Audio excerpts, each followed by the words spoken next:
What's up, guys? Dustin Warncke, one of the contributing editors here at Texas Fish and Game Magazine, talking about bow hunting this month of July when it is really hot outside. And we talk about bow hunting for hogs. That's going to be our subject for today. And basically what we have is a compound bow like I have here. This is the Diamond Infinite Edge Pro compound bow. Alright, this is a new model.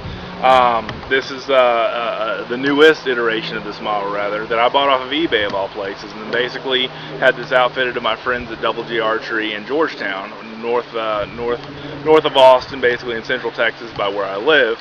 And basically they did a great job. I've got everything that I need on this bow. It already came with it, and I had a couple of extra things on it and everything, but it's been a great bow for under $400 when I got it all outfitted.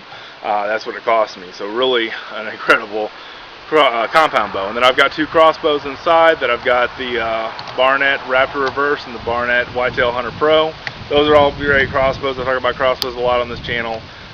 So I'll just talk about compound bows. I did a review on this on my YouTube channel if you want to go check it out. It's really good. So I got my quiver ready to go with broadheads. Let's talk about broadheads this episode. I'm going to set this compound bow down and we'll pick up an arrow with a broadhead on it. There's three essential types of broadheads basically that exist out on the marketplace today. Alright, and you can see I've got a Grim Reaper shirt on, and I've got Grim Reaper broadheads here. That's my choice of broadheads that I like to shoot. Alright, and I don't want to get too brand centric since this is for the magazine. But basically, what you're trying to do is find something that's going to work well for you. Alright, Grim Reaper's done that for me, but basically you've got to find whatever works well for you in the field that's going to work time after time after time again. Now, when I started using Grim Reapers, I was hunting urban deer, alright, and I've told that story many times on this channel, that basically the urban deer have to, go down relatively fast, or else you lose them in somebody else's backyard, and that's not a good situation. And basically that's why I started using these broadheads, because they perform really well for me time after time again. There's three essential types of broadheads. You have fixed blade, you have mechanical, and you have the hybrid, which is kind of the best of both worlds, a fixed blade and mechanical all in one broadhead. Alright? And basically you've got, this is mechanical, alright? It has blades that are closed that open on impact when they enter the animal, alright? And basically you've got three blades here that I'm going to show you on the camera that open when they contact a solid object and stay open and usually pass through the animal well. And then after that they usually close because of the kinetic energy that makes them open also makes them close. In most cases. Now, it don't always work like that, but I mean basically that's the way it works. With a fixed blade like the Grim Reaper Hades, they are basically built for open, not creating an open wound channel, but not opening, or there's no mechanics that are opening or closing with it. It's kind of like a revolver, all right? To relate it to the gun world. Basically, the revolver only has 6 rounds in it typically. There's some that have 8, I know. But basically, it only has 6 rounds. It is dirt reliable. It is dirt simple, okay? It is just really stupid simple. But basically, you'll have a smaller capacity. You've got a larger gun to conceal, so on and so forth. Semi-automatic is kind of like the mechanical because you've got more openings and more things happening to it. But it may fail on you, alright? And that's the word that most people use when they talk about mechanicals is what if they fail? What if they don't open? What if they don't do what I need them to do? And basically what you want to happen is to have the best of both worlds in a hybrid, which Grim Reaper makes a hybrid. There are a lot of other companies out there that do as well. And basically the hybrid has blades that stay fixed, that cut no matter what. And then you have opening and closing blades as well. So basically you've got a lot of different considerations to make. Are you using a heavier bow? Are you using a longer draw length? In that case you can shoot something like the Whitetail Special. It'll work fine on hogs. I've used this on hogs before, and it's worked fine as far as pass through and gotten the job done, and I found my hog. Basically this is 2-inch cut radius, alright?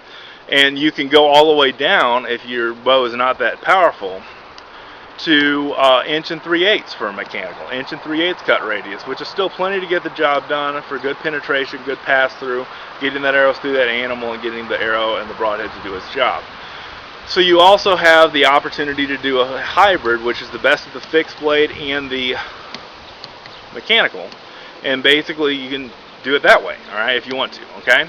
So for your younger shooters, and for the other thing I was going to say is fixed blade broadheads aren't always the most accurate either, okay? And the ones that I use typically are very accurate, but they're not quite as accurate inherently than the mechanicals. So that's the other drawback to the fixed blade in advantage to the mechanical accuracy, all right, which is everything in the game. But basically, you can still use good practice broadheads, practice with your broadheads when you're using fixed blade or mechanical. You got practice broadheads for mechanical to come with each pack of these Grim Reapers, for instance, and basically you've got that all figured out. So you've got some options here for a younger shooter, or a lower power crossbow, or a low power crossbow, or a low draw length compound bow.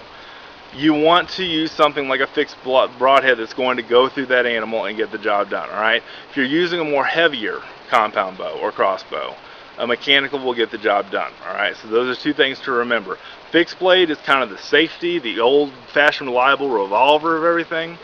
These mechanicals are kind of the slicker, faster, more technologically advanced mechanical crossbows. They're more of the mechanical broadheads. They're more of the semi-automatic gun in the Wild West that's newer and sleeker and cooler. So that just gives you some ideas of what to use. But like I say, for a younger compound bow shooter or crossbow shooter that's not as confident yet, that doesn't have all the experience under their belt yet, there's nothing wrong with the fixed blade broadhead. Find you a good one, all right? Bunch of different brands out there. You can just type in fixed blade broadheads and look. Grim Reaper makes the Hades, which has been a great performing broadhead for me. And I can't say enough about what they got.